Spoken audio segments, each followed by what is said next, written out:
ខ្ញុំកណាខ្ញុំសូមនមស្ការចំពោះសម្ដេចគមហាសង្ឃរាជទាំងពីរគណៈសម្ដេចព្រះជាគណៈព្រះថេរានុថេរៈគ្រប់ព្រះអង្គសូមក្រាបថ្វាយបង្គំបកូនណាជាម្ចាស់ជីវិតតម្កល់លើត្បូងគោរពសម្ដេចឯកឧត្តមលោកជំទាវលោកស្រីលោកយាយលោកតាបងប្អូនជនជាតិទាំងអស់ជាទីគោរពថ្ងៃនេះខ្ញុំសូមលើកយកមួយមាត្រាទៀតនៃក្រមរដ្ឋបវេណីដែលពីមាត្រា11ថ្ងៃមុនខ្ញុំបានលើកឡើងហើយថ្ងៃនេះខ្ញុំសូមលើកយកមាត្រា12មកចែកជូនបងប្អូនជនជាតិទាំងអស់ឲ្យបានស្ដាប់ទាំងអស់គ្នាដែលនៅក្នុងមាត្រា12នៃក្រមរដ្ឋបវេណីនោះបានផ្ដោតសំខាន់សិទ្ធិទាមទារដកចេញនូវលទ្ធផលនៃសកម្មភាពរំលោភចង់សកម្មភាពមួយចំនួនពុកម៉ែបងប្អូនណាសកម្មភាពមួយចំនួនយើងអាចដកចេញបានខ្ញុំឧទាហរណ៍ថាសកម្មភាពនៃការរំលោភសិទ្ធិលើអ្នកដទៃការច្រៀងយើងហៅថាច្រៀងដូចច្រៀងក្រៅខេចុះស្រុកយើងពេញនិយមណាស់បច្ចុប្បន្ននេះមិនចង់និយាយប៉ះពាល់ដល់បងប្អូនទេប៉ុន្តែបងប្អូនត្រូវយល់ទាំងអស់គ្នាណាព្រៃច្បាប់គឺជាទ្រឹស្ដីរបស់សង្គមច្រៀងក្រៅខេប៉ះពាល់ដល់សិទ្ធិអ្នកដទៃចឹងចុះយប់ម៉ោង10 11 12អីនៅច្រៀងតាមផ្ទះហូបចុកទទួលទានច្រៀងស្រែកនៅស្រែកឬប៉ះពាល់ដល់អ្នកដទៃនេះគឺជាសិទ្ធិមួយដែលគឺជាសកម្មភាពមួយដែលរំលោភសិទ្ធិទៅលើបុគ្គលដទៃចឹងបុគ្គលនោះអាចទាមទារឲ្យបញ្ឈប់នៅសកម្មភាពនោះបានសកម្មភាពហ្នឹងអាចបញ្ឈប់បានអាចទាមទារឲ្យបញ្ឈប់បានសកម្មភាពដែលរំលោភនេះបងប្អូនអាចទាមទារឲ្យបញ្ឈប់បានចឹងលទ្ធផលនេះគឺមិនចាក់ឥទ្ធិពលខ្លាំងមិនជះដល់នឹងគឺយើងផ្ដោតសំខាន់ថាលទ្ធផលអាចទាមទារឲ្យបញ្ឈប់បានចំណុច1ចំណុចទី2ខ្ញុំឧទាហរណ៍ការរកស៊ីទទួលទានសកម្មភាពដែលរស់នៅប្រចាំថ្ងៃនឹងសកម្មភាពខ្លះធ្វើឲ្យប៉ះពាល់ដល់អ្នកដទៃឧទាហរណ៍ថាបើកហាងភោជនីយដ្ឋានមួយចុះលក់បាយធ្វើម្ហូបចឹងចុះគាត់មិនបានរៀបចំចក្រានដែលជាចក្រានអាំងសាច់របស់គាត់នឹងឲ្យបានល្អទេធ្វើឲ្យហុយចូលទៅក្នុងផ្ទះអ្នកដទៃឧទាហរណ៍ចឹងចុះហុយចូលហុយផ្សែងចូលទៅដល់ផ្ទះអ្នកដទៃចឹងសកម្មភាពនេះបុគ្គលអាចទាមទារស្នើសុំឲ្យដកចេញនៅលទ្ធផលនៃការរំលោភនោះបានចឹងស្នើសុំឲ្យដកចេញបានគឺយើងដកចេញឬក៏ភាគីម្ខាងទៀតដកចេញនៅសកម្មភាពមួយចំនួនខ្ញុំរៀបរាប់ពីសកម្មភាពមួយចំនួនអាចដកចេញបាន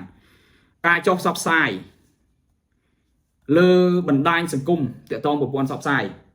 ទោះបីជាមានអាជ្ញាប័ណ្ណក្តីមិនមានអាជ្ញាប័ណ្ណក្តីប៉ះពាល់ទៅដល់សិទ្ធិអ្នកដទៃដែលមិនមានការអនុញ្ញាតក្តីឬក៏សកម្មភាពហ្នឹងគឺជាសកម្មភាពបំភ្លឺមិនមែនជាការពិតនិងភាគីម្ខាងទៀតដែលជាជនរងគ្រោះយើងនិយាយតែជនរងគ្រោះពីសកម្មភាពហ្នឹងចុះគាត់អាចទាមទារឲ្យដកចេញនៅលទ្ធផលនោះបានដោយចេញសេចក្តីថ្លែងការណ៍ឬក៏ចេញការសុំទោសអីជាដើមហ្នឹងចប់ប៉ះពាល់អីបែបម៉េច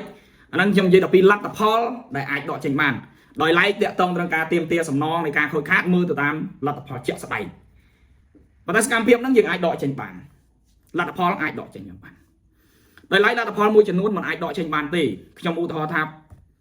រឿងទៅដល់រឿងព្រមទាន់ចុះការហិង្សាដោយចេតនាឬក៏បទល្មើសមកលរបួសស្នាមមិនអាចបុគ្គល A វាយលើបុគ្គល B ប៉ោងមុខហើយទៅសុំទោសក៏មិនកើតដែរព្រោះលទ្ធផលមិនអាចដកចេញបានសុំទោសមិនអាចមុខនឹងរៀបវិញបានទេឬក៏យក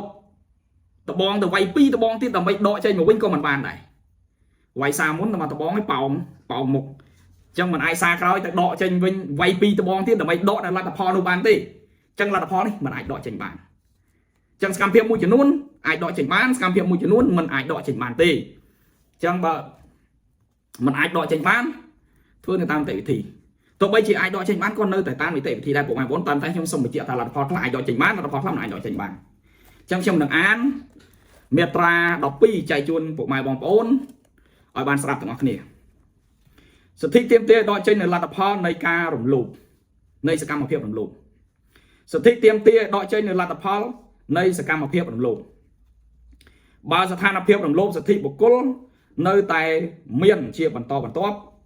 ដោយសារសំណល់នៃលទ្ធផលដែលកើតចេញពីសកម្មភាពរំលោភនោះអ្នកដែលបានទទួលនៅការរំលោភសិទ្ធិបុគ្គលដោយខុសច្បាប់នោះអាចទាមទារដកចេញនៅលទ្ធផលនៃសកម្មភាពរំលោភនោះបាន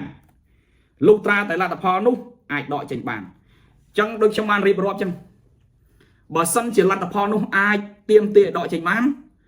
កលអាចដកចេញបានប៉ុន្តែលទ្ធផលមួយចំនួនมันអាចដកចេញបានទេมันអាចត្រូវមួយកំភ្លៀងហើយផ្ទះមួយកំភ្លៀងទៀតដើម្បីដកចេញមួយកំភ្លៀងដើមมันអាចទេมันអាចយក2ទៅដក2ចេញ0ទេពុកម៉ែបងប្អូនណាចឹងសកម្មភាពខ្លះมันអាចដកចេញបានទេបើសកម្មភាពដែលអាចដកចេញបានបុគ្គលដែលទទួលរងគ្រោះអំពីអំពើនេសាទនគរនោះអាចទាមទារឲ្យដកចេញនៅលទ្ធផលនៃការរំលោភនោះបានចឹងទេនៅក្នុងមេត្រានោះគាត់បញ្ជាក់ប៉ុណ្ណឹងថាលទ្ធផលខ្លះអាចដកចេញបានលទ្ធផលខ្លះมันអាចទាមទារដកចេញបានទេចឹងទេនៅក្នុងមេត្រា12នេះមានតែប៉ុណ្ណេះទេបងប្អូនណា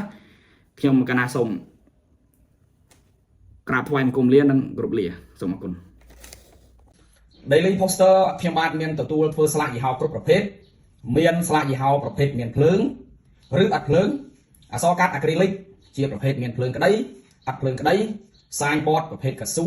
banner ឬក៏ sticker បាត់លើ spot មាន J flat មានជើងបញ្ឈរមុខហាងមានភ្លើងក្តីឬអត់ភ្លើងក្តីនិងស្លាកយីហោផ្សេងតូចធំគ្រប់ប្រភេទបាទបងប្អូនមានតម្រូវការធ្វើស្លាកយីហោសូមទំនាក់ទំនងកាន់ Daily Poster ខ្ញុំបាទសូមអរគុណ